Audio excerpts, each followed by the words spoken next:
So last time we started with carbon and carbon compounds. Carbon and carbon compounds में हमने physical property, allotrope, ये सभी चीजें discuss कर ली थी। ऑर्गेनिक कंपाउंड में हम आए थे और ऑर्गेनिक कंपाउंड के बारे में जब हम बात कर रहे थे तो हमने उसका नॉमेनक्लेचर, कुछ कॉमन कंपाउंड्स के नाम देखे।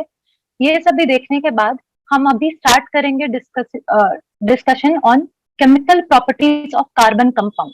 कलेक्टिवली कार्बन कंपाउंड के क्या क्या केमिकल प्रॉपर्टीज होते हैं वो हम देखेंगे। ये हमने स्टार्ट किया था, हमने कंबशन डिस्कस किया था। कंबशन एक ऐसा टॉपिक है जो हमने पहले भी पढ़ा हुआ है। कंबशन एंड फ्लेम, ये वाला जिस दिन टॉपिक डिस्कस हो रहा था उस दिन हमने कंबशन बहुत डिटेल में डिस्कस किया था। सो कार्बन कंपाउंड जो है दे आर कंबस्टिबल, वो कंबस्ट करके बहुत large amount of heat and thermal energy release करते हैं। उसके बाद हमने देखा था इस टॉपिक में अबाउट नेचर ऑफ फ्लेम, कि कैसे सैचुरेटेड और अनसैचुरेटेड कंपाउंड अपॉन बर्निंग दो अलग अलग तरह के फ्लेम रिलीज करते हैं। उसमें हमने डिस्कस किया था सूटी एंड नॉन सूटी फ्लेम। तो इसके बाद नेक्स्ट जो टॉपिक है वो है एडिशन रिएक्शन। हम दो रिएक्शन देखने वाले हैं कार्बन कंपाउंड का, एक है एडिशन और दूसरा है सब्स्टिट्यूशन। तो हम स्टार्ट करेंगे आज एडिशन रिएक्शन से। एडिशन रिएक्शन क्या होता है? तो एडिशन रिएक्शन में प्रोडक्ट के अक्रॉस किसी भी चीज का एडिशन होगा। ऐसे टाइप के रिएक्शंस को हम एडिशन रिएक्शन कहते हैं। एग्जाम्पल हम ले रहे हैं इथीन का। इथीन एक अल्कीन है। हमने पढ़ा था कि अल्कीन्स जो होते हैं, अनसैचुरेटेड कंपाउंड्स जो होते हैं, अल्कीन, अल्काइन, ये सभी का जो डबल एंड ट्रिपल वाला बॉन्ड होता है ये कंपेरेटिवली वीक होता है सिंगल बॉन्ड से। तो यहाँ पे हम देख रहे हैं इथीन में एक सिंगल बॉन्ड है, उसके साथ साथ एक डबल बॉन्ड है। तो ये जो डबल बॉन्ड है ये इजीली ब्रेकेबल है। तो upon exposure of hydrogen gas in presence of a catalyst, इस रिएक्शन को एक कैटलिस्ट लगेगा जो यहाँ पे मेंशन नहीं किया गया है, वो होता है निकल कैटलिस्ट। निकल, प्लेटिनियम, पैलेडियम, इनमें से कोई भी कैटलिस्ट होता है कॉम्बिनेशन, वो कॉम्बिनेशन हम यहाँ यूज कर सकते हैं। कैटलिस्ट के प्रेजेंस में क्या होगा, ये रिएक्शन बहुत जल्दी हो जाएगा, इसका रेट जो है वो इंक्रीज हो जाएगा। सो ऐसे भी बिना कैटलिस्ट के भी ये रिएक्शन किया तो इस रिएक्शन का रेट बहुत ही स्लो होगा, सिग्निफिकेंट नहीं होगा। So upon exposure to hydrogen gas in a condition जहां पे अप्रोप्रिएट कैटलिस्ट प्रोवाइड किया है, ये जो डबल बॉन्ड है ये ब्रेक हो जाएगा और हाइड्रोजन जो है वो across the double bond add हो जाएगा। तो यहाँ हमारा हाइड्रोजन जो हम ऐड कर रहे हैं वो ब्लू कलर का है। ये डबल बॉन्ड ब्रेक हो गया और अक्रॉस द डबल बॉन्ड एक एक हाइड्रोजन एटम ऐड हो गया। ये जो प्रोडक्ट हमें मिल रहा है ये एक अल्केन है, इथेन। तो इस रिएक्शन को हम एडिशन रिएक्शन बोलते हैं। With the help of addition reaction हम अल्कीन, अल्काइन को अल्केन्स में कन्वर्ट कर सकते हैं। तो एडिशन रिएक्शन का एग्जाम्पल सभी को समझ में आ गया। इथीन का एग्जाम्पल हमने लिया है, हम उसको कन्वर्ट कर रहे हैं इथेन में। एडिशन किसका हो रहा है? तो हाइड्रोजन गैस का एडिशन हो रहा है अक्रॉस द डबल बॉन्ड, एक ही साइड नहीं होगा, across the double bond addition हो जाएगा।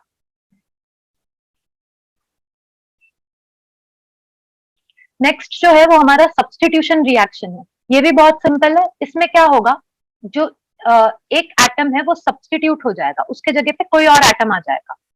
तो सब्स्टिट्यूशन रिएक्शन हम देखेंगे सैचुरेटेड हाइड्रोकार्बन में, मीनिंग अल्केन में।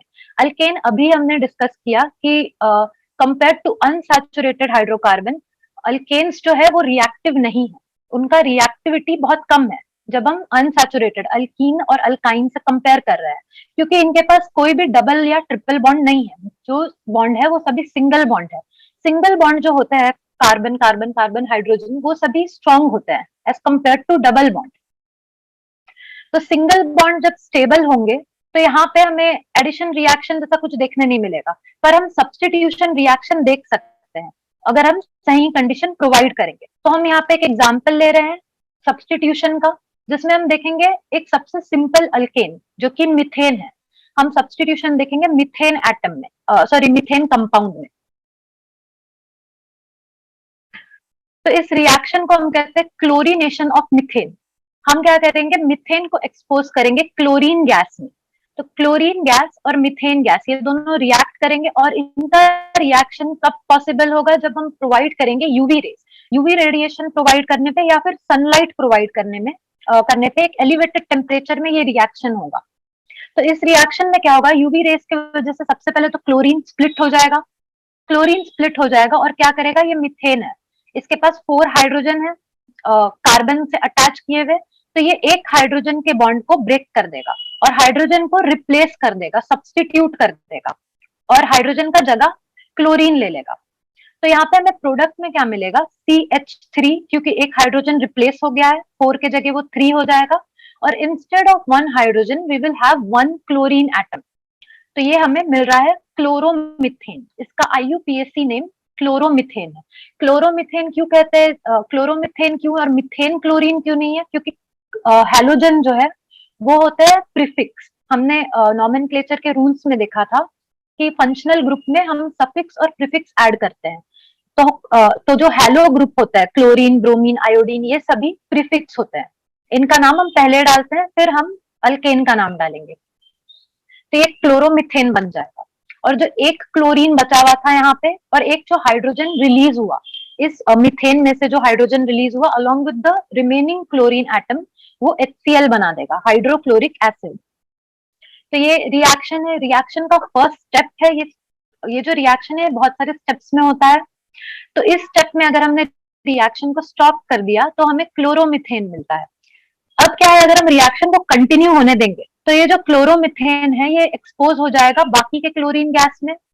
वंस अगेन क्या होगा, इसके पास 3 हाइड्रोजन अटैच्ड है इस कार्बन में, तो एक हाइड्रोजन फिर ब्रेक हो जाएगा और रिप्लेस हो जाएगा क्लोरीन से, तो हमें मिल जाएगा CH2Cl2।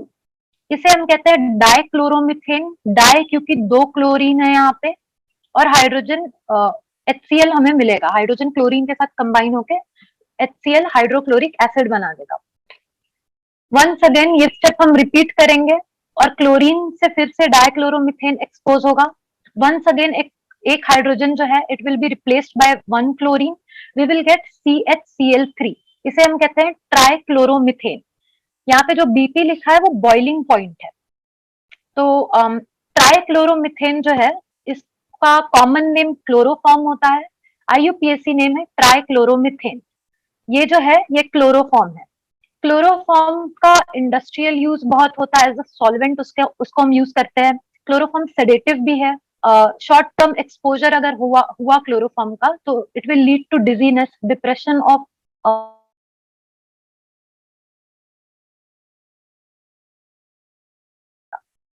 फिर क्लोरोफॉर्म को एक और बार जब हम क्लोरीन गैस से एक्सपोज करेंगे तो फाइनली ये जो लास्ट कार्बन हाइड्रोजन बॉन्ड है, ये जो कार्बन हाइड्रोजन बॉन्ड है फाइनल वाला, ये भी ब्रेक हो जाएगा और फाइनली हमारे सभी हाइड्रोजन जो एटम है मिथेन के वो रिप्लेस हो जाएंगे क्लोरीन से और हमें मिलेगा टेट्रा क्लोरोमिथेन। इसका फर्दर क्लोरीनेशन पॉसिबल नहीं है क्योंकि कार्बन के चारों भी वैलेंसी फुलफिल हो चुके हैं।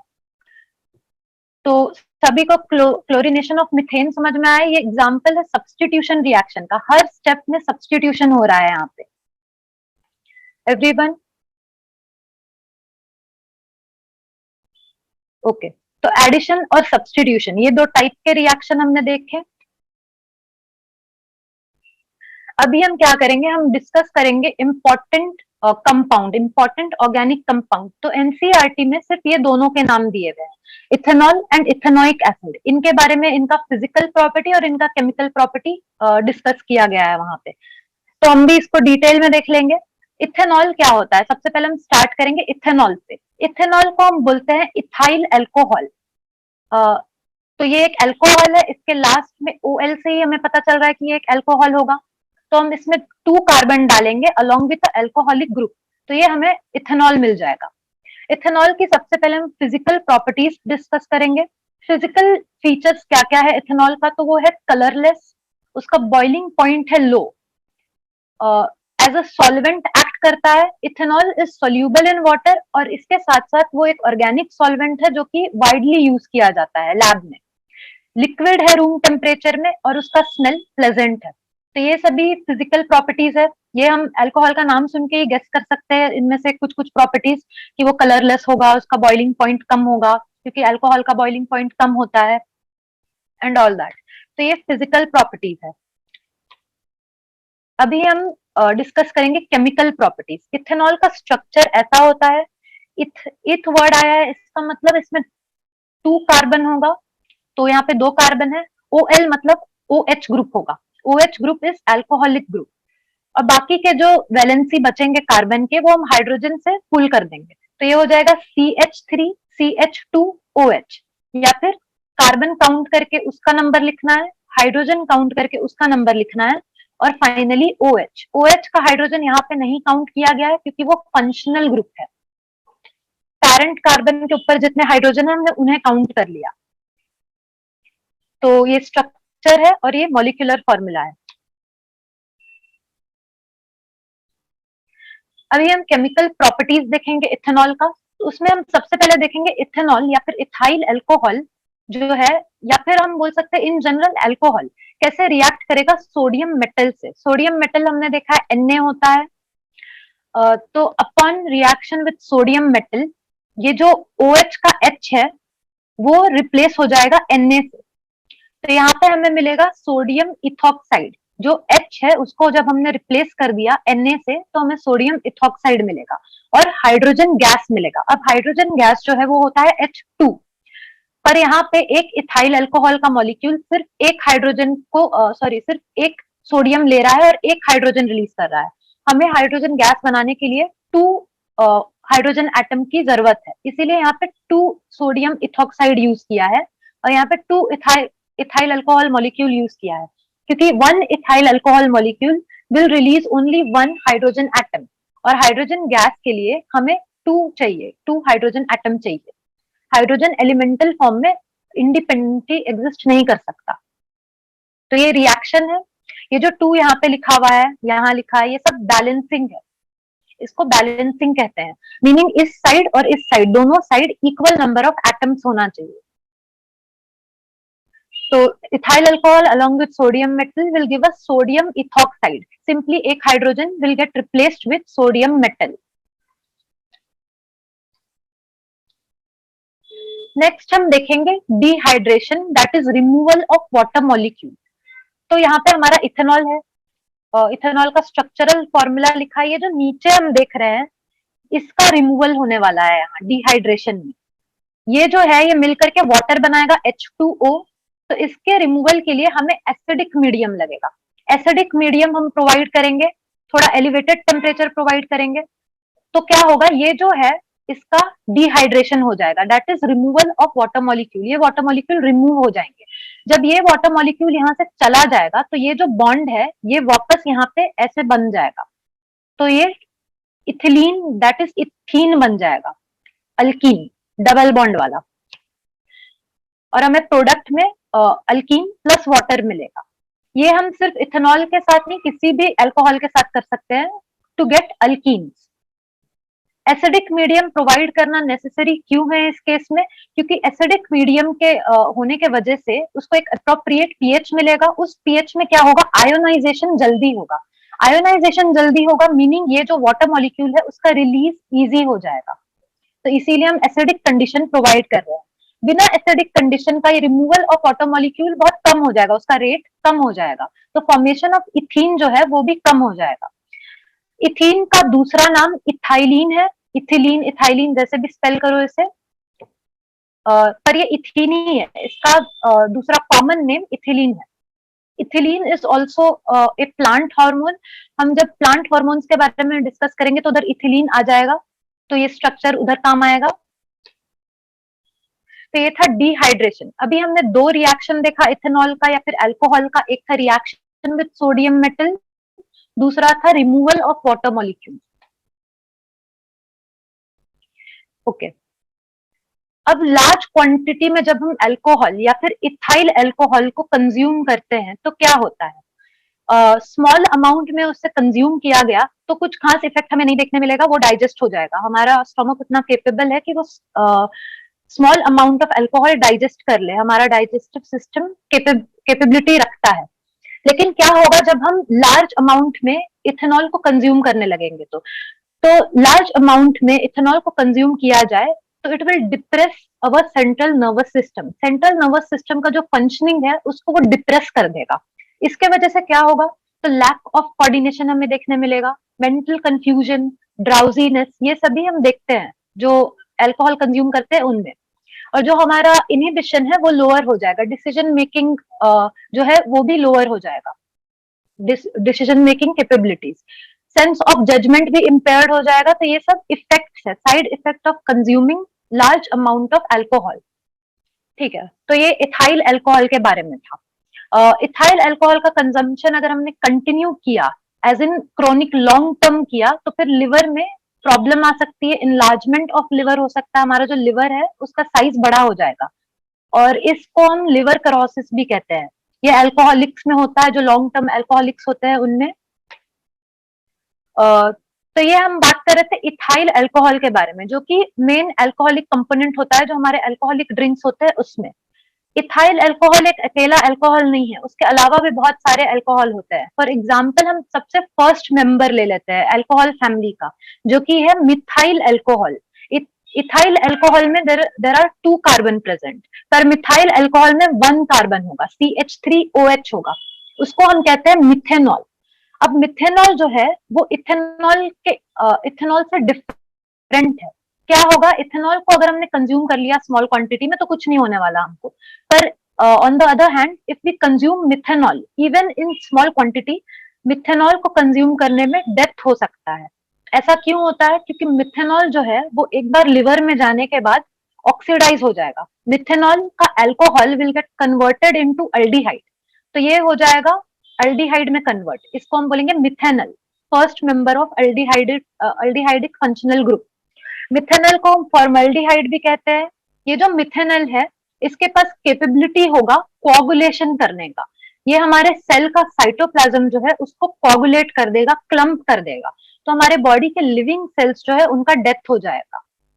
तो मिथेनॉल और इथेनॉल, इनके बीच में डिफरेंस, इनके कंजम्पशन में कैसे डिफरेंस हो रहा है वो सभी को समझ में आया?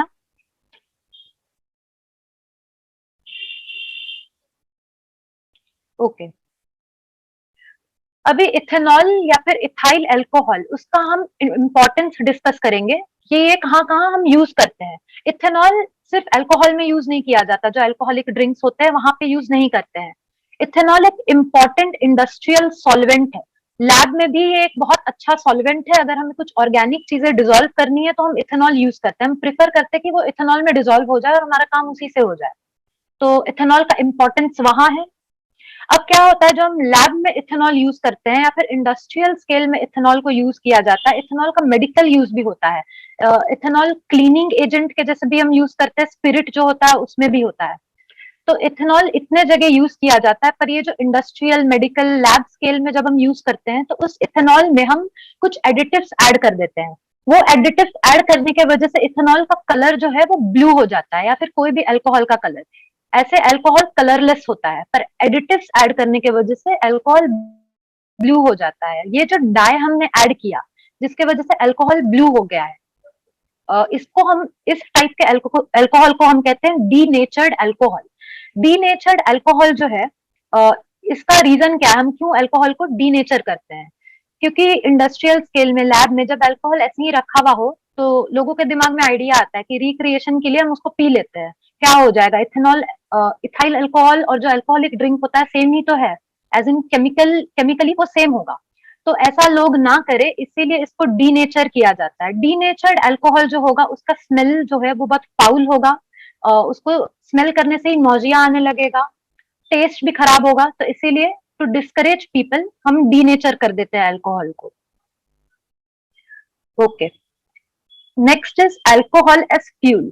अल्कोहल, इधर हम इथाइल अल्कोहल के बारे में डिस्कस करेंगे। Yes Upendra, you want to ask something, you can type in chat box.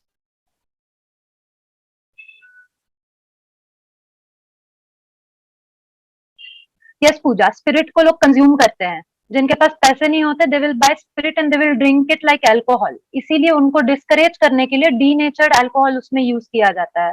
But despite of using denatured alcohol वो लोग फिर भी उसको कंज्यूम कर लेते हैं। So now we will discuss alcohol as fuel. तो अभी इसमें हम इथाइल अल्कोहल के बारे में बात करेंगे। शुगर केन जो हमारा प्लांट होता है, शुगर केन, कॉर्न, ये सभी जो प्लांट्स होते हैं, इनमें बहुत large amount of sugar present होता है। Sugar as in glucose, maltose, ये सभी शुगर्स जो होते हैं, सिंपल शुगर। तो ये जो शुगर है, लार्ज अमाउंट ऑफ शुगर जो शुगर केन या शुगर केन वेस्ट में, शुगर केन मोलासिस में प्रेजेंट होता है, इनको अगर हम, एक प्रोसेस होता है फर्मेंटेशन, अगर हम इनको फर्मेंट करेंगे तो हमको प्रोडक्ट में अल्कोहल मिलेगा। तो ये इनका लार्ज स्केल प्रोडक्शन हो जाता है इथाइल अल्कोहल का। इथाइल अल्कोहल का जो प्रोडक्शन है वो बिल्कुल पोल्यूशन फ्री है। We are simply converting sugars present in plant into alcohol. ये जो है, ये प्रोसेस हमने बायोलॉजी में डिस्कस किया है। ईस्ट जो है, ईस्ट जैसे माइक्रो ऑर्गेनिजम्स जो है, they are capable of converting sugar into alcohol जब वो एनएरोबिक रेस्पिरेशन करेंगे। सो हम क्या करेंगे, हम शुगर केन मोलासेस लेंगे जिनके पास बहुत हाई क्वांटिटी ऑफ शुगर होता है, उसको हम उसमें हम ईस्ट ऐड करेंगे जो कि फर्मेंटेशन करेगा, और हम ऑक्सीजन का सप्लाई जो है उस एरिया में जहाँ पे ये एक्सपेरिमेंट हो रहा है उधर कम कर देंगे। तो इनसफिशिएंट ऑक्सीजन में ईस्ट क्या करेगा, एनएरोबिक रेस्पिरेशन दिखाने लगेगा। एनएरोबिक रेस्पिरेशन में शुगर का ब्रेकडाउन होता है टू डिराइव एनर्जी, और हमको बाय प्रोडक्ट में मिलेगा अल्कोहल। ये हमने देखा था रेस्पिरेशन वाले चैप्टर में। तो ईस्ट को एनर्जी मिल रहा है और हमें प्रोडक्ट में अल्कोहल मिल रहा है। ये जो अल्कोहल है इसको हम यूज कर सकते हैं कहाँ कहाँ, हमने देखा इंडस्ट्री में सॉल्वेंट के जैसे हम इसे यूज कर सकते हैं। अपार्ट फ्रॉम दैट हम इसे एज अ फ्यूल भी यूज कर सकते हैं। मीनिंग क्या करेंगे, हम पेट्रोल लेंगे, हमारा नॉर्मल यूजुअल पेट्रोल, उसको हम ब्लेंड कर देंगे विथ इथेनॉल। सो एक परसेंटेज रहेगा 30%, 10%, 70%, उसमें हम यूज कर सकते हैं इथेनॉल। अब क्या होता है, जब पेट्रोल में जब हम अल्कोहल ऐड कर देते हैं तो उससे फायदा क्या होगा। पेट्रोल जो है वो हमारा फॉसिल फ्यूल है, उसका क्वांटिटी जो है प्लैनेट में लिमिटेड है। अपार्ट फ्रॉम उसका लिमिटेड क्वांटिटी, पेट्रोल के बर्निंग से, पेट्रोल के कंबस्शन से रिलीज होते हैं गैसेस, ग्रीन हाउस गैसेस। सिर्फ कार्बन डाइऑक्साइड नहीं, कार्बन मोनोऑक्साइड भी रिलीज होता है, नाइट्रोजन और सल्फर डाइऑक्साइड भी रिलीज होता है। तो ये सभी हार्मफुल गैसेस पेट्रोल के बर्निंग से रिलीज होंगे। पर अगर हम क्या करेंगे, अगर हम ब्लेंड कर देंगे इसे इथेनॉल से, इथेनॉल जो है it is not completely green fuel, but comparatively ये सिर्फ कार्बन डाइऑक्साइड रिलीज करेगा, सल्फर, नाइट्रोजन डाइऑक्साइड ये सब इथेनॉल रिलीज नहीं करेगा। तो अगर हम कंपेयर करें तो पेट्रोल से बेटर अल्टरनेटिव है इथेनॉल।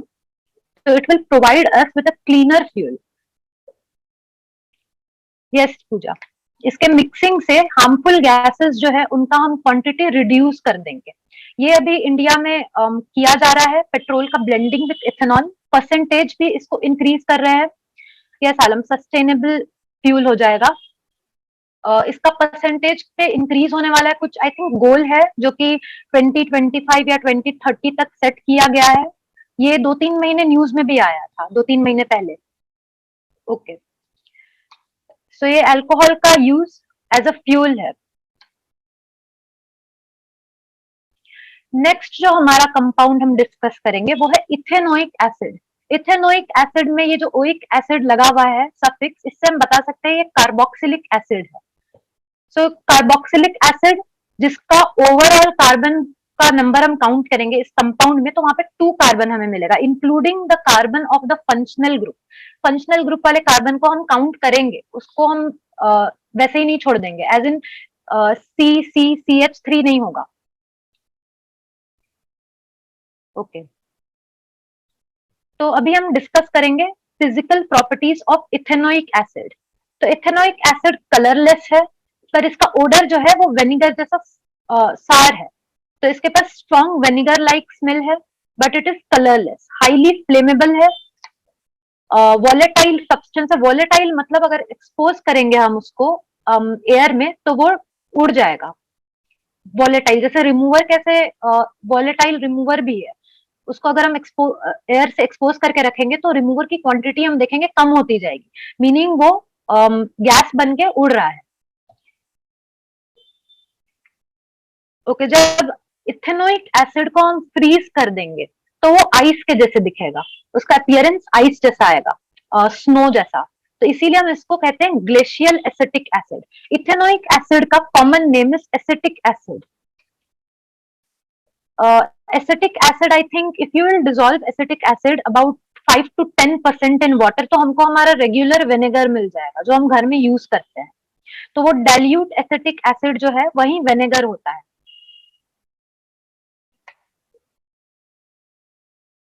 ठीक है, इसके हम रिएक्शंस देखेंगे। तो सबसे पहले एस्टरिफिकेशन रिएक्शन। एस्टरिफिकेशन रिएक्शन क्या होता है? तो जब हम फंक्शनल ग्रुप डिस्कस कर रहे थे, तो उसमें एक और फंक्शनल ग्रुप होगा, मे बी 10th लेवल में मेंशन नहीं किया गया होगा, पर एक और फंक्शनल ग्रुप होता है जिसका नाम होता है एस्टर। तो अगर हम एक रिएक्शन कर रहे हैं और उससे हमें प्रोडक्ट में एस्टर्स मिल रहा है, तो हम उस रिएक्शन को एस्टरिफिकेशन रिएक्शन कहेंगे। एस्टर्स जो होता है वो हम सोप में यूज करते हैं, परफ्यूम में यूज करते हैं। एस्टर कंपाउंड जो होते हैं उनका स्मेल बहुत स्वीट होता है। तो क्या होता है, कार्बोक्सिलिक एसिड जो है, जैसे इथेनोइक एसिड हो गया, it will react with alcohol. Carboxylic acid upon reaction with alcohol हमें देगा एस्टर। एस्टर होता है आर। आर कोई भी अल्केन हो सकता है, कोई भी हाइड्रोकार्बन हो सकता है। R dash C O O R, ये हो गया एस्टर। तो ये एस्टरिफिकेशन रिएक्शन है। एग्जाम में एस्टर का स्ट्रक्चर बताओ, ऐसे ऐसे क्वेश्चंस नहीं आएंगे। बस हमें इतना ध्यान में रखना है कि carboxylic acid upon reaction with alcohol हमें एस्टर देगा।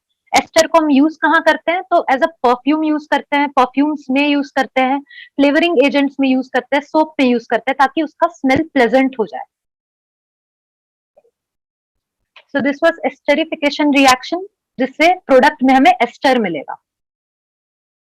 नेक्स्ट रिएक्शन जो है वो हम देखेंगे, कार्बोक्सिलिक एसिड का reaction with a base. Base जो हम लेंगे वो हमारा सोडियम हाइड्रोक्साइड हो जाएगा। इसके जगह हम कोई और बेस भी ले सकते हैं, KOH भी ले सकते हैं।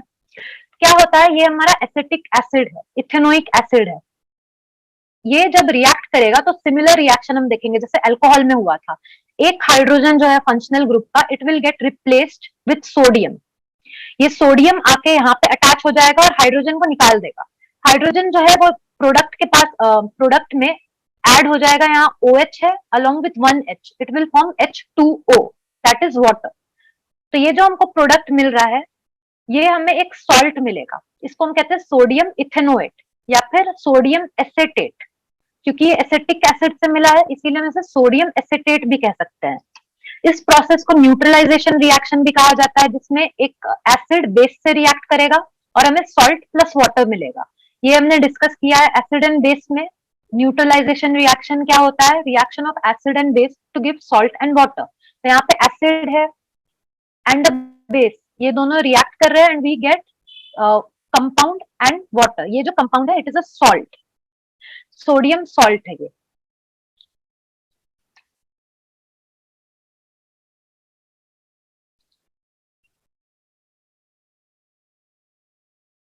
ओके, नेक्स्ट रिएक्शन हम देखेंगे एसिटिक एसिड का reaction with a carbonate. Carbonate में भी हम सोडियम कार्बोनेट लेंगे। रिएक्शन सिमिलर होगा इसके पहले जैसा रिएक्शन देखा था। सिंपली ये वाला H यहाँ से निकल करके सोडियम के साथ रिप्लेस हो जाएगा, तो हमें प्रोडक्ट में सोडियम एसिटेट ही मिलेगा। लेकिन इसके साथ और बाय प्रोडक्ट क्या मिलेंगे? तो एक कार्बन डाइऑक्साइड मिलेगा और वाटर मिलेगा। यहाँ पे हमें CO3 बच रहा है और H बच रहा है। ये सभी मिलकर carbon dioxide along with water form करेंगे। तो ये दोनों रिएक्शन सिमिलर थे, reaction with base and reaction with a carbonate. तो यहाँ पे वो जो दो कंपाउंड हमने डिस्कस किया, अल्कोहल और carboxylic acid, ethyl alcohol and acetic acid, वो खत्म होता है। नेक्स्ट जो टॉपिक है वो है सोप्स एंड डिटर्जेंट का। इसमें हम देखेंगे कि सोप एक्चुअली बनता किस चीज से है, उसका स्ट्रक्चर कैसा होगा और उसका क्लीनिंग एक्शन जो है, मतलब वो क्लीन कैसे करता है क्लोथ को या फिर हमारे स्किन को, हम ये देखने वाले हैं इस पार्ट में।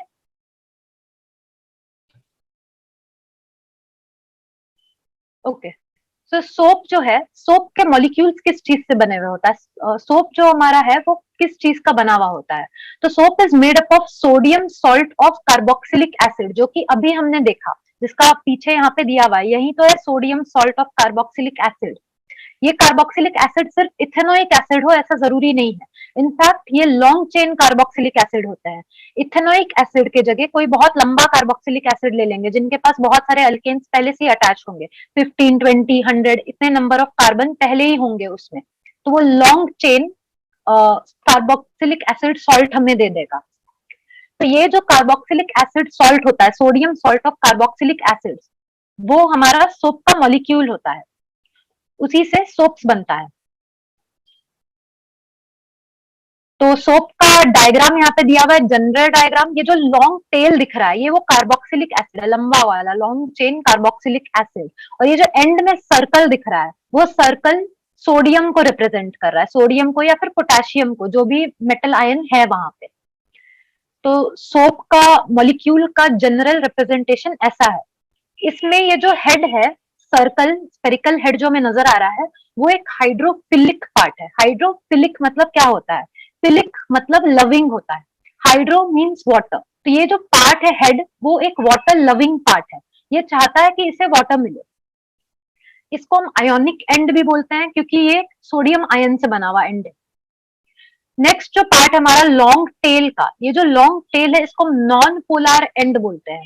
नॉन पोलर एंड मतलब हाइड्रोफोबिक एंड, फोबिक मतलब फियरिंग, हाइड्रो मीनिंग वाटर। तो ये वाले पार्ट को वाटर नहीं पसंद है, ये वाटर से दूर जाएगा, तो इसीलिए नॉन पोलर है। हेड जो है हमारा सोडियम का, that is polar, hydrophilic.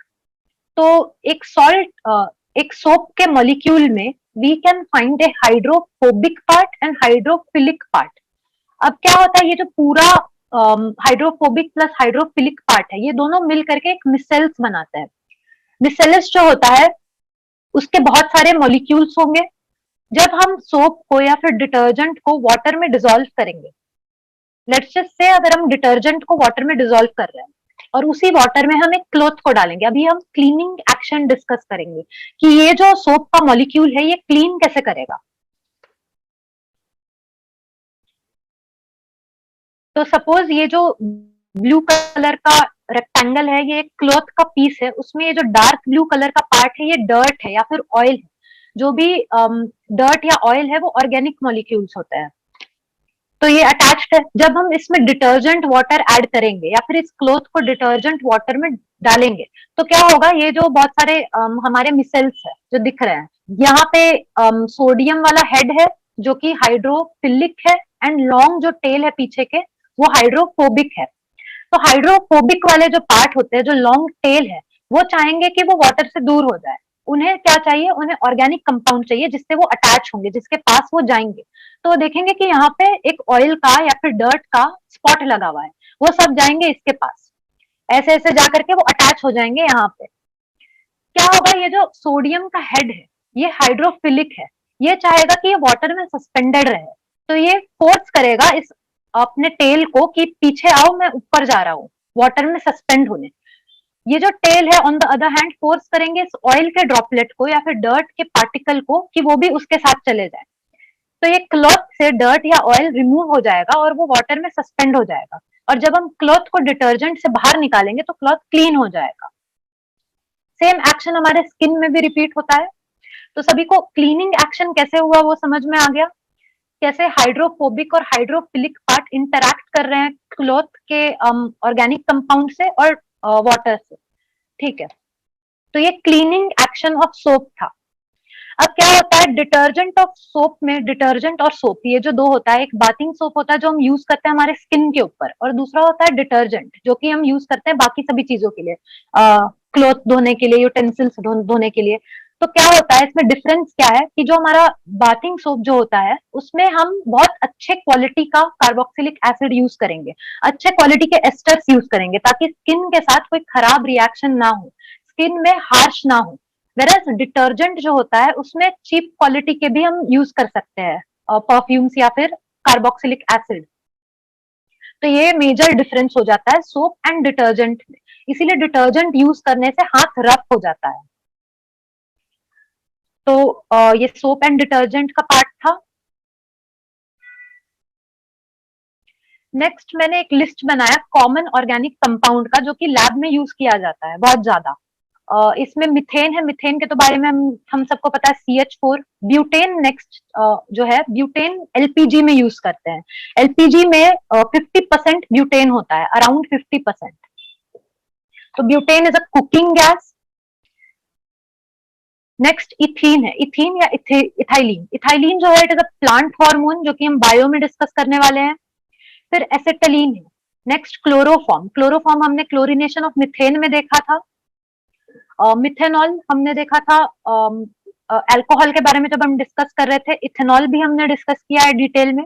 Formaldehyde, formaldehyde is methanol. Methanol जब एल्डिहाइड में कन्वर्ट हो जाएगा तो वो फॉर्मल्डिहाइड बन जाएगा। नेक्स्ट एसेटल्डिहाइड है, फॉर्मल्डिहाइड के बाद वाला कंपाउंड इज एसेटल्डिहाइड, जिसमें एल्डिहाइड के साथ साथ एक और कार्बन एटम है। इफ यू विल काउंट, यहाँ पे 2 कार्बन एटम हो जाएंगे।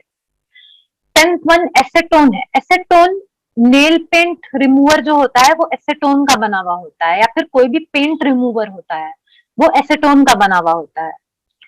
11th में फॉर्मिक एसिड है। फॉर्मिक एसिड लास्ट लेक्चर में मैं कंफ्यूज हो गई थी, फॉर्मल्डिहाइड और फॉर्मिक एसिड। फॉर्मिक एसिड एंट बाइट में होता है, ये कार्बोक्सिलिक एसिड है। And lastly organic solvent benzene. Benzene का हमने स्ट्रक्चर देखा था, 6 कार्बन का रिंग रहता है और alternately double and single bond होगा। ये बेंजीन का रिंग, सभी को याद है ना बेंजीन का स्ट्रक्चर कैसा होता है, हेक्सागोनल रिंग होता है।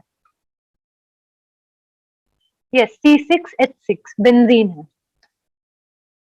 बेंजीन जो है, अब क्या होता है, बेंजीन के बहुत सारे डेरिवेटिव होते हैं जो कि आगे डिस्कस करते हैं लोग 11th-12th में, इसके बारे में डिटेल में पढ़ते हैं, एरोमेटिक कंपाउंड्स के बारे में। एरोमेटिक इसीलिए कहते हैं क्योंकि इनके पास अरोमा होता है, बहुत अच्छा स्मेल आता है इनसे। तो बेंजीन के जो डेरिवेटिव है उनका कॉमन नेम यहाँ पे दिया हुआ है। जब बेंजीन के ऊपर एक मिथाइल ग्रुप लग जाएगा, CH3, इसको मिथाइल ग्रुप कहते हैं, तो इसे हम टोल्यूइन कहेंगे।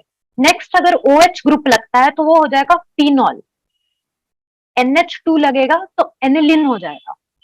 कार्बोक्सिलिक एसिड का COOH जब अटैच हो जाएगा बेंजीन रिंग में तो वो बेंजोइक एसिड हो जाएगा। नेक्स्ट बेंजाल्डिहाइड, ये सभी कॉमन बेंजीन के डेरिवेटिव है।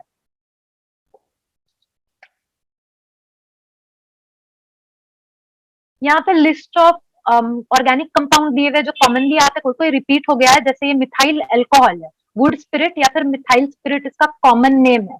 कहाँ से मिलता है, तो destructive distillation of would say इसको हम ऑब्टेन कर सकते हैं। नेक्स्ट ये यूरिया है।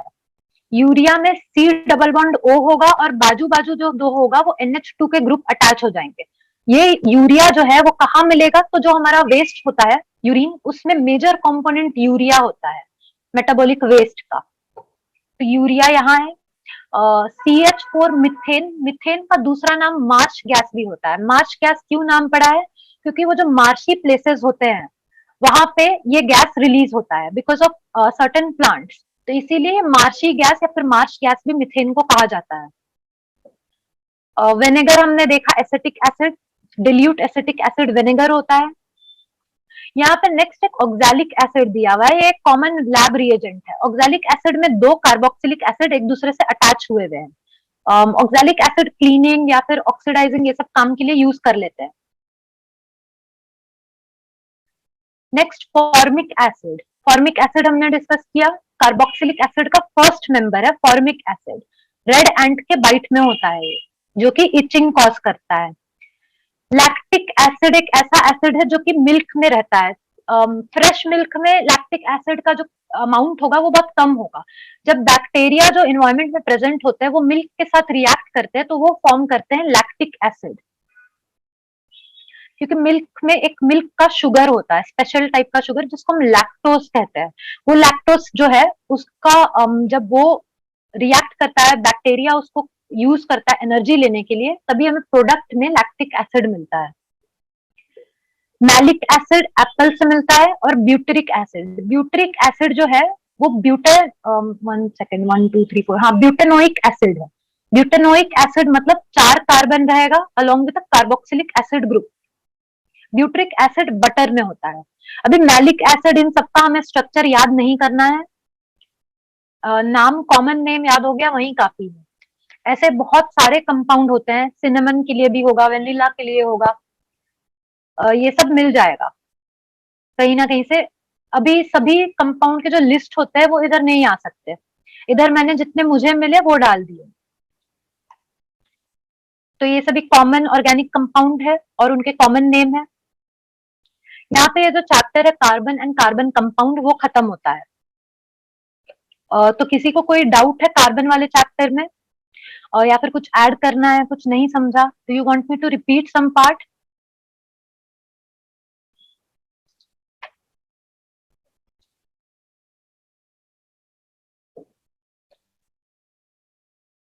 एवरीवन?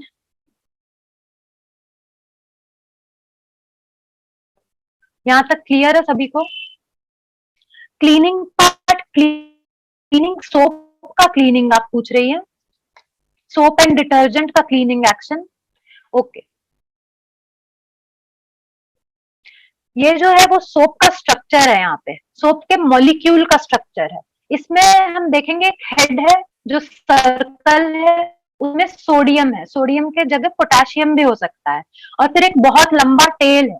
ये जो लंबा टेल है ना, ये वाला पार्ट है, ये जो हमें दिख रहा है, इसमें तो सिर्फ एक ही कार्बन है, क्योंकि सॉरी दो कार्बन है, क्योंकि ये इथेनोएट है।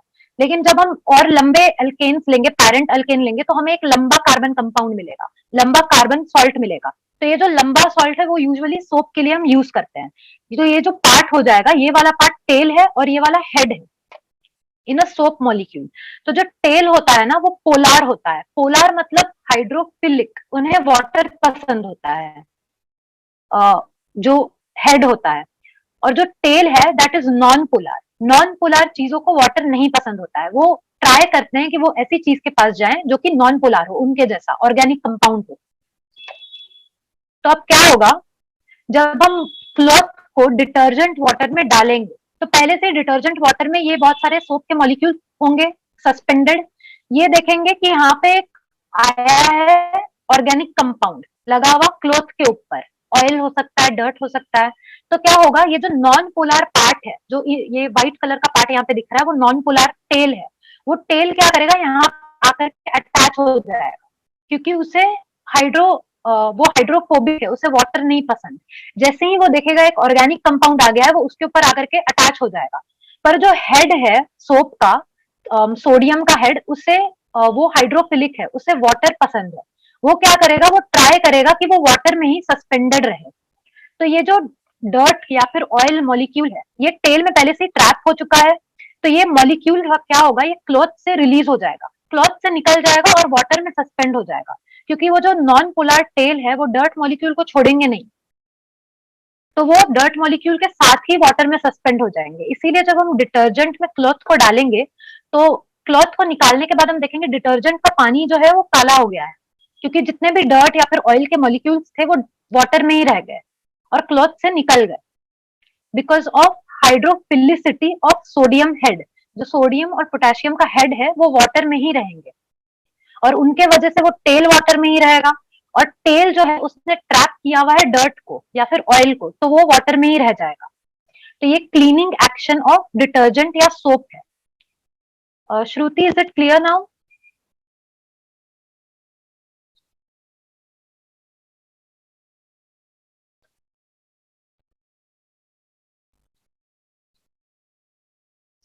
ओके, इसके बाद जो हम ले रहे हैं एक छोटा टॉपिक है, जो कि है सिंथेटिक फाइबर एंड प्लास्टिक का।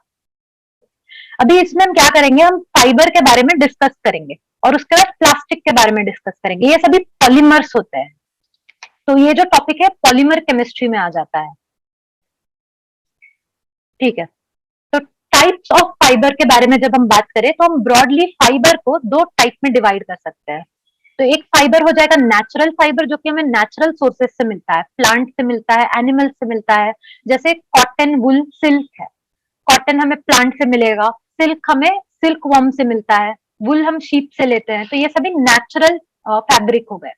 दूसरी कैटेगरी ऑफ फाइबर है वो है सिंथेटिक फाइबर। सिंथेटिक फाइबर ऐसे टाइप के फाइबर होते हैं जो हम बनाते हैं लैब में या फिर हम सिंथेसाइज करते हैं। तो वो हो जाएगा सिंथेटिक और मैन मेड फाइबर। तो ये दो टाइप के फाइबर है। नेचुरल फाइबर्स जो है वो बायोलॉजी में आ जाता है, उधर हम डिस्कस कर लेंगे कि सिल्क वर्म से हम सेरीकल्चर कैसे करते हैं, कॉटन, कॉटन के प्लांट से कैसे मिलता है, वुल, ये सब उधर आ जाएगा। हम यहाँ इस टॉपिक में सिंथेटिक फाइबर के बारे में डिस्कस करेंगे। तो किसी को सिंथेटिक फाइबर का कोई एग्जाम्पल पता है?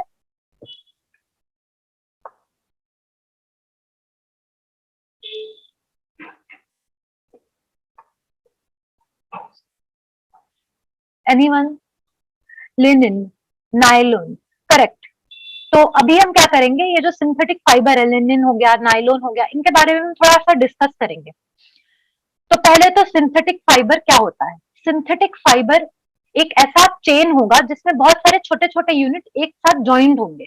तो ये जो चेन होता है जिसमें बहुत सारे छोटे छोटे यूनिट एक साथ आके ज्वाइन होते हैं, उस चेन को हम कहते हैं पॉलीमर। पॉलीमर जो होते हैं वो बहुत सारे सिंगल यूनिट के बने हुए होते हैं जो एक साथ आए हुए हैं, वो सिंगल यूनिट को हम कहते हैं मोनोमर। बहुत सारे मोनोमर एक साथ आकर के एक पॉलीमर बना देंगे, एक लार्ज चेन बना देंगे। पॉलीमर जो होगा, पॉलीमर जो है वो एक ग्रीक वर्ड है, टू ग्रीक वर्ड पॉली और मर। पॉली जो होता है इसका मतलब होता है मैनी, और मर जो होता है वो होता है पार्ट या फिर यूनिट। तो मैनी रिपीटिंग यूनिट जो है वो साथ में आकर के पॉलीमर बना देंगे। So polymer is made up of many repeating unit, और उस सिंगल रिपीटिंग यूनिट को हम मोनोमर कहते हैं। जो हमारे सिंथेटिक फाइबर है वो हम कहाँ से सिंथेसाइज करेंगे, तो उनका मेन ओरिजिन रॉ मटेरियल जो है वो है पेट्रोकेमिकल्स, उधर से हम सिंथेसाइज कर लेते हैं। तो सिंथेटिक फाइबर का पहले हम टाइप देखेंगे जो कि एनसीईआरटी में डिस्कस किया गया है। तो फर्स्ट वन है रेयन। रेयन जो है जब 19th सेंचुरी एंड हो रहा था, सबसे पहले जो सिल्क था चाइनीज लोगों ने उसे डिस्कवर किया था, सिल्क बनाने का प्रोसेस को, और वो लोग बनाते थे और उनके मर्चेंट्स जो थे उसे बेचते थे। सिल्क जो सिंथेसाइज करने का प्रोसेस था वो उन्होंने सीक्रेट रखा था, किसी को बताते नहीं थे कि वो कैसे बना रहे हैं। तो बाकी के जो लोग थे वो लोग चाह रहे थे कि वो लोग भी एक ऐसा मटेरियल बनाएं जो कि सिल्क जैसा दिखे और उसके पास सिल्क का लस्टर, सिल्क की प्रॉपर्टीज हो। तो क्या हुआ, इस टाइम में around the end of 19th century, जो वुड है, वुड का जो पल्प होता है उसका केमिकल ट्रीटमेंट से एक सिल्क जैसा फाइबर मिला, जो कि सिल्क जैसे ही था, उसके प्रॉपर्टीज सिमिलर थे सिल्क जैसे, but it was not silk, silk worm से वो नहीं मिल रहा था। इसीलिए इसे कहा गया आर्टिफिशियल सिल्क, और इसका नाम है रेयन। रेयन को हम आर्टिफिशियल सिल्क भी कहते हैं। ये हमें कैसे मिलता है, तो जब हम वुड पल्प को केमिकली ट्रीट करते हैं तो हमें एक फाइबर मिल जाएगा जो कि आर्टिफिशियल सिल्क कहलाता है। तो ऑल्दो हम देख रहे हैं रेयन जो है वो एक नेचुरल सोर्स से हमें मिल रहा है, वुड पल्प से हमें मिल रहा है, पर फिर भी इसे हम सिंथेटिक फाइबर में क्यों क्लासिफाई कर रहे हैं, क्योंकि ये जो केमिकल ट्रीटमेंट का जो पार्ट है ये बहुत एसेंशियल है रेयन बनाने के लिए, और ये केमिकल सिंथेसिस के बिना पॉसिबल नहीं है। हम वुड पल्प को बिना केमिकली ट्रीट किए रेयन नहीं बना सकते, इसीलिए इसे हम सिंथेटिक फाइबर में क्लासिफाई कर देते हैं।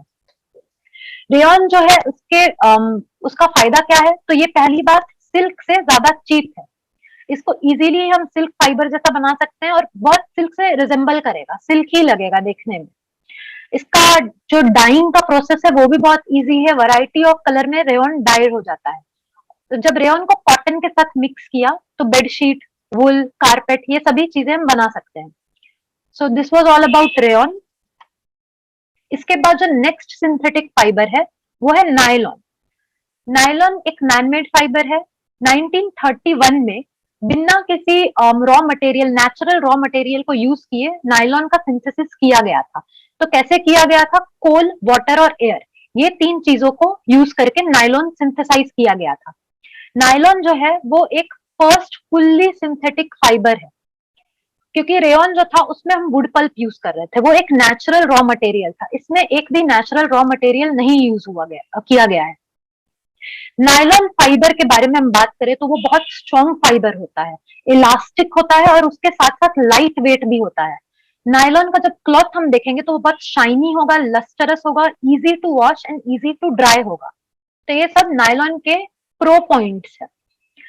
इन्हीं पॉइंट्स के वजह से नायलॉन क्लोथिंग इंडस्ट्री में बहुत पॉपुलर हो गया। अब क्या है, नायलॉन जो है वो पैराशूट, रॉक क्लाइंबिंग के लिए रोप, ये सब बनाने के भी काम आता है, क्योंकि नायलॉन का जो रोप होगा वो बहुत स्ट्रांग होगा। नायलॉन का एक थ्रेड अगर हम कंपेयर करें स्टील के वायर से, तो स्टील के वायर से ज्यादा स्ट्रांग नायलॉन का थ्रेड होता है। जब नायलॉन के थ्रेड में हम वेट सस्पेंड करेंगे और स्टील के वायर में भी हम उतना ही इक्वल वेट सस्पेंड करेंगे और उस वेट को हम लोड को इंक्रीज करते जाएंगे, वायर में हम टेंशन बढ़ाते जाएंगे, तो स्टील का जो वायर है वो जल्दी ब्रेक हो जाएगा। नायलॉन का thread will be stronger than steel wire. इसका रीजन क्या है, इसका रीजन ये है कि नायलॉन जो है वो एक पॉलीमर है। पॉलीमर मतलब मोनोमर यूनिट्स एक साथ अटैच्ड है चेन में, और वो एक चेन बना रहे हैं। तो ये जो मोनोमर यूनिट्स है जो एक साथ अटैच है वो अमाइड लिंकेज से एक दूसरे से अटैच होते हैं। ये जो अमाइड लिंकेज होता है ये एक बहुत स्ट्रॉन्ग लिंक होता है, इसको ब्रेक करना इजी नहीं होता। वेरएज़ स्टील जो है ये एक एलॉय है, इसमें ऐसा कोई लिंकेज नहीं है जो इसको एक दूसरे से लिंक करके रख रहा है, इसीलिए स्टील जल्दी ब्रेक हो जाता है व्हेन कंपेयर्ड टू नायलॉन। तो ये रेयन और नायलॉन दो फैब्रिक थे जो कि क्लोथिंग में हम यूज करते हैं। नेक्स्ट है पॉलिएस्टर। पॉलिएस्टर ये दो वर्ड का है, पॉली एंड एस्टर। मीनिंग क्या है? पॉली मतलब मेनी, एस्टर हमने अभी पढ़ा ये एक फंक्शनल ग्रुप है, इसके कंपाउंड होते हैं। तो जब बहुत सारे एस्टर कंपाउंड एक दूसरे के साथ चेन बना करके पॉलीमर बना रहे हैं तो वो पॉलिएस्टर हो जाता है। ओके, पॉलिएस्टर के जो फाइबर होते हैं हमने देखा है कि वो इजीली व्रिंकल नहीं होते, उन्हें आयरनिंग की जरूरत नहीं होती। इस पॉलिएस्टर का एक बहुत फेमस मटेरियल है जिसको टेरिलीन कहते हैं।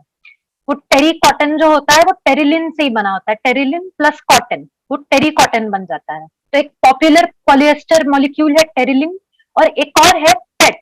पेट जो हम देखते हैं, ये जो हमारा बॉटल होता है, प्लास्टिक बॉटल्स जो होते हैं जो हम खरीदते हैं मार्केट से, वो सभी पेट के बने हुए होते हैं, पॉलीइथिलीन टेरेफेलेट। ये जो है पेट बॉटल्स टपरवेयर वगैरह में भी हम यूज करते हैं। टपरवेयर में जो पॉलिएस्टर यूज किया जाता है वो लो डेंसिटी पॉलिएस्टर होता है या फिर लो डेंसिटी पॉलीथीन होता है। ओके, तो PET water bottle, utensil, tiffin box ये सब बनाने के लिए यूज किया जाता है।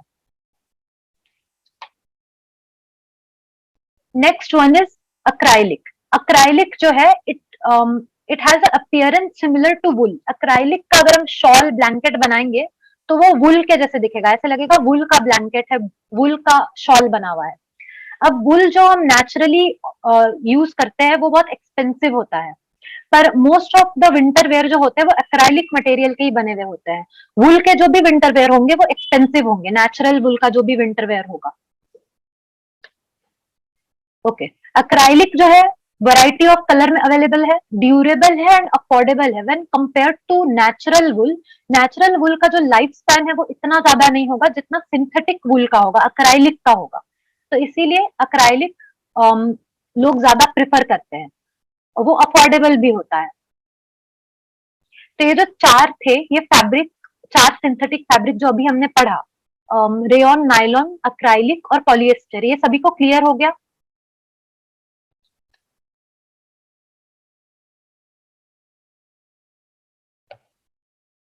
ओके, अभी हम एक पार्ट पढ़ेंगे, बर्निंग ऑफ फाइबर। जब हम फाइबर को बर्न करते हैं तो हमें क्या मिलता है? अगर हम नेचुरल फाइबर को बर्न करेंगे, कॉटन हो गया, जैसे कॉटन या वुल, हम देखेंगे कि वो बर्न होने के बाद कुछ ज्यादा रेसिड्यू नहीं छोड़ेगा कंपेरेटिवली, और इजीली बर्न नहीं होगा। वेरएज अगर हम सिंथेटिक फाइबर जैसे नायलॉन हो गया उनको हम बर्न करेंगे तो जरा सा स्पार्क से वो बर्न हो जाएगा, और बर्न होने के साथ वो मेल्ट हो जाएगा। हम देखते हैं सिंथेटिक फाइबर मेल्ट होने लगता है हीटिंग में। बर्निंग भी नेसेसरी नहीं है, अगर ज्यादा हाई टेम्परेचर हमने प्रोवाइड कर दिया तो वो मेल्ट होने लगेगा, जैसे हम रिबन्स वगैरह देखते हैं मेल्ट होने लगता है। तो अगर कोई सिंथेटिक का क्लोथिंग पहना है और वो फायर के पास जाता है तो ये बहुत डिजास्टरस हो सकता है, उसकी क्लोथिंग जो है वो मेल्ट हो जाएगी उसके स्किन के साथ अटैच होकर के। तो ये एक बहुत बड़ा डिसएडवांटेज है सिंथेटिक फाइबर का। इसीलिए ये कहा जाता है कि नायलॉन या फिर पॉलिएस्टर के कपड़े पहन करके कुकिंग किचन वगैरह में नहीं जाना चाहिए, क्योंकि वहां पे हम फायर यूज करते हैं, हाई टेम्परेचर रहता है और ऐसे एक्सीडेंट्स हो सकते हैं। तो ये था बर्निंग ऑफ फाइबर। इसमें हमने सिंथेटिक फाइबर का एक डिसएडवांटेज देखा, हीट होता है सिंथेटिक फाइबर वाला। अभी हम क्या डिस्कस करेंगे? हम प्लास्टिक के बारे में डिस्कस करेंगे। प्लास्टिक भी एक पॉलीमर होता है सिंथेटिक फाइबर के ही जैसा। अब प्लास्टिक जो है पॉलीमर, जैसे कि मैंने बताया, चेन होगा, चेन के बहुत सारे शीट्स बने हुए होंगे, वो हमें प्लास्टिक दे देगा। अभी सभी टाइप के जो प्लास्टिक होंगे उसमें एक टाइप का अरेंजमेंट नहीं होगा, किसी किसी में अरेंजमेंट लीनियर होगा और कभी कभी क्रॉस लिंक्ड होगा। हम सुनते हैं एड्स वगैरह में बोलते हैं पेंट क्रॉस लिंक्ड पॉलीमर का बना हुआ है। तो ये क्रॉस लिंक्ड क्या होता है? तो ये हो गया लीनियर। ऐसे बहुत सारे शीट्स हम लेंगे तो वो लीनियर शीट, लीनियर प्लास्टिक हमें मिलेगा।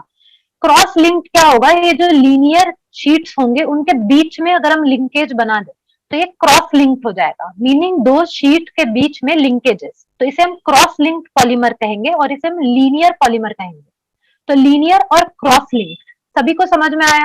क्रॉस लिंक पॉलीमर जो होगा वो ड्यूरेबल होगा, स्ट्रॉन्ग होगा, फ्लेक्सिबल भी होगा, वेरएज लीनियर के पास इतने सारे प्रॉपर्टीज नहीं होंगे। प्लास्टिक जो है वो हर साइज में, शेप में अवेलेबल है।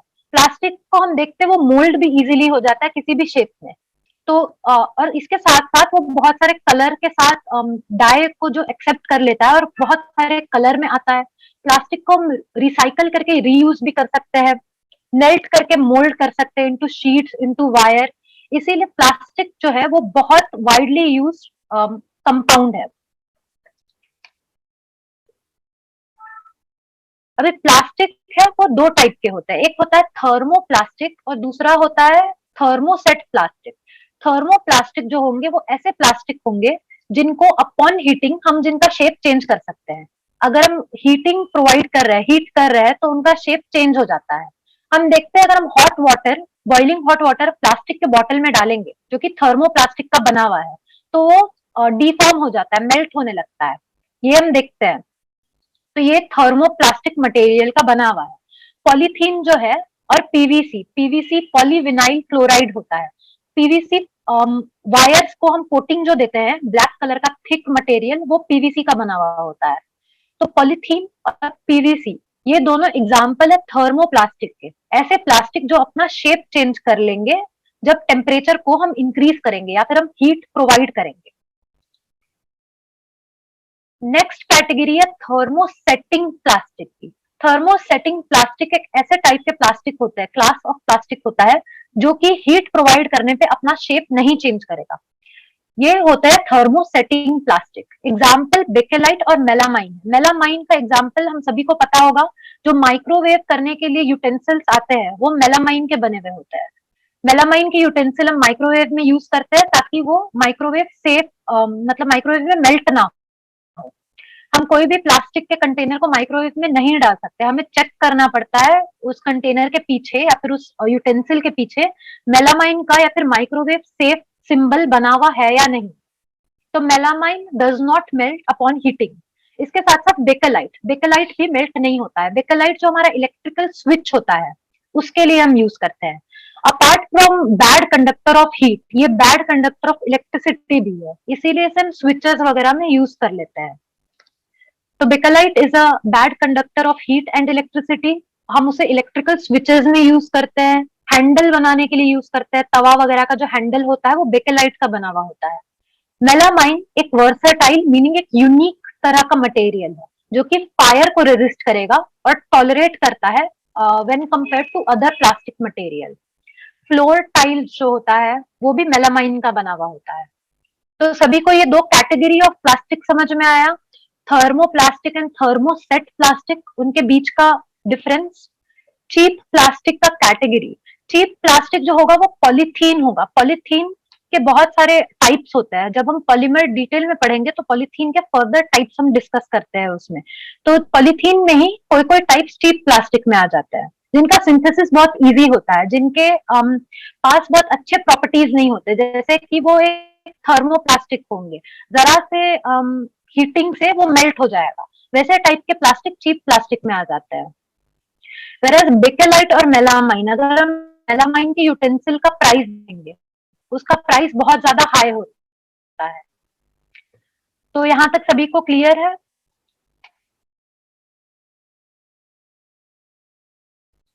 ओके।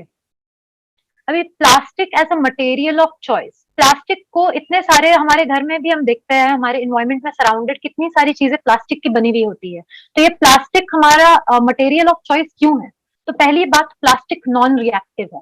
प्लास्टिक में कभी कोरोजन नहीं होगा, वो वाटर और एयर से रिएक्ट नहीं करेगा। तो ये एक बहुत बड़ा प्लस पॉइंट हो जाता है, क्योंकि बाकी सभी चीज जो है वो इवेंचुअली कोरोड हो जाएंगे, खराब हो जाएंगे, उन्हें हमें फेंकना होगा। प्लास्टिक के जो प्रोडक्ट होते हैं वो कोरोड नहीं होंगे, वो एयर और वाटर से रिएक्ट नहीं होते।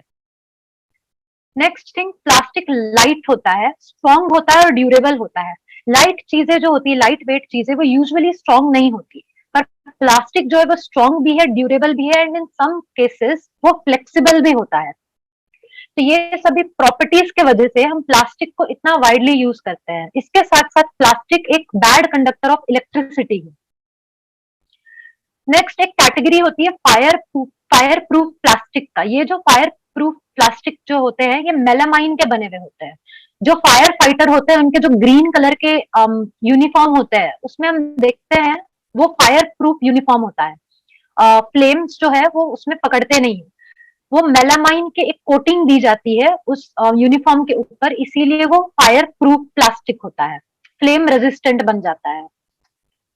तो प्लास्टिक्स इतने जगह इतने सारे फील्ड में अपना यूज ढूंढ सकते हैं, मतलब कहाँ कहाँ नहीं हम यूज करते, हर जगह उन्हें यूज कर लेते हैं। नेक्स्ट थिंग हम देखेंगे बायोडिग्रेडेबल और नॉन बायोडिग्रेडेबल के बीच में डिफरेंस क्या होता है। एक ऐसा मटेरियल जो कि नेचुरल प्रोसेस से डिग्रेड हो जाए, जैसे बैक्टीरिया वगैरह हो गए, वो सब माइक्रो ऑर्गेनिज्म मिलके उसको डिग्रेड कर दे, उसे हम बायोडिग्रेडेबल कहेंगे। और ऐसा मटेरियल जो कि इजीली डिग्रेड नहीं हो, जिसके डिग्रेडेशन को बहुत लंबा टाइम लगे, वैसे टाइप के मटेरियल नॉन बायोडिग्रेडेबल होते हैं। जो प्लास्टिक जिसका इतना सारा एडवांटेजेस है, one of the most bad disadvantage हम बोले तो यही होगा कि वो बायोडिग्रेडेबल जो है वो नहीं है। प्लास्टिक नॉन बायोडिग्रेडेबल है, उनको डिग्रेड करने में several years to several 100 years भी लग सकता है, depending upon the quality of the plastic we are using. वो क्वालिटी ऑफ प्लास्टिक को माइक्रॉन्स वगैरह में देखते हैं, प्लास्टिक बैग्स में भी कभी कभी लिखा होता है। ये एनवायरमेंट वाले चैप्टर में उसका रेंज आ जाएगा कि कितने से कितना माइक्रोन कितने साल तक डिग्रेड होता है। सो प्लास्टिक का रेंज है several years to several 100 years उसको नेचुरली डिग्रेड होने में लगता है। अब प्लास्टिक जो है वो फॉर्म तो बहुत जल्दी हो रहा है, हम उसको सिंथेसाइज कर रहे हैं और हर जगह यूज कर रहे हैं, पर उसका डिग्रेडेशन इतना लॉन्ग टाइम ले रहा है।